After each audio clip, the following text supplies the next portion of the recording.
We'll guide you through how to set up Google Analytics on your Wix website. If you find this helpful, consider subscribing and liking the video. First, open your Wix account and head to your dashboard. You'll need to make sure your site is on one of Wix's premium plans, as connecting Google Analytics requires this upgrade. Once you're in your dashboard, look for the Marketing and SEO section on the left-hand menu. Click on it, and then select Marketing Integrations. Here you'll find various options, but what you need is Google Analytics.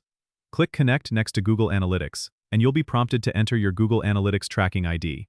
To get this ID, go to your Google Analytics account. If you don't have one, you'll need to create it by signing up at analytics.google.com. Once you're in, click on Admin at the bottom left, then under the Property column, look for Tracking Info, and click on Tracking Code. Here you'll find your tracking ID, which usually starts with UA, followed by a series of numbers. Copy this ID and go back to your Wix dashboard. Paste the tracking ID into the provided field and hit Save. Wix will automatically integrate your website with Google Analytics, allowing you to track visitor data, user behavior, and more.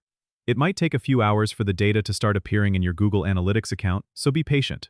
This integration is crucial for understanding your audience and optimizing your site accordingly. Don't forget to subscribe and comment if this helped you out.